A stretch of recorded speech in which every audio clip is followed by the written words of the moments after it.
Hello, I am Sergeant Giuliano. I read With the Old Breed at Pelleliu in Okinawa by Eugene B. Sledge. Excuse me.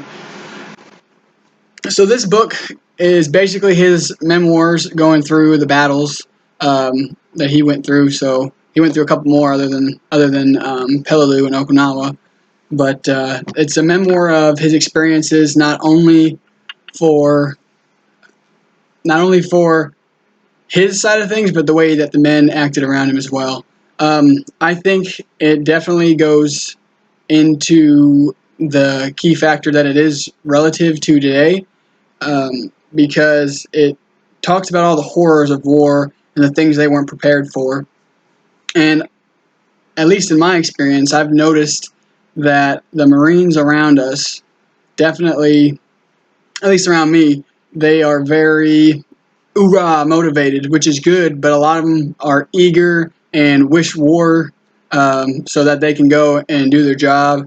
And like I said, I understand that they're motivated and they want to go do what they signed up to do.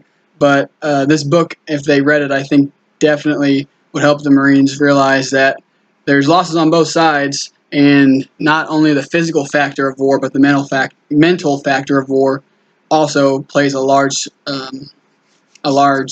piece of the puzzle when you're looking at the whole thing.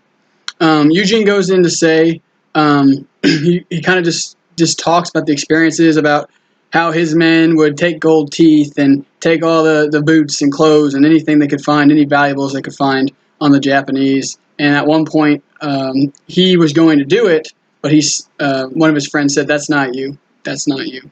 And he looks back on that now, and he definitely is happy that he did that, and proud that his friend helped him do that. For me, I really like the book, and I also have read Left of Bang. If you haven't read Left of Bang, Left of Bang is basically tells you how to observe, be an observer, orient, decide, act, OODA loop. Observe, orient, decide, act, OODA loop. And the loop just stands for you're just doing it over and over and over again. You pick up on those clues and you realize how they're acting, and you can pick up little body features and body language and stuff like that can definitely help you tell whether they're aggressive or if you need to stay back, or they're upset, stuff like that. I think it plays in. Those both would be a good pair to read, mostly because as Marines and leaders, we try to stay left of bang, and where you can learn all that from Left of Bang. But with the Old Breed, if you look at that, it pairs well with it because it shows you what happens after, when you're right of bang, after you've already gone through that threshold. One of the things that I take from it was the safety features. I'm going to the rifle range, and I definitely want to take safety when I go there this week.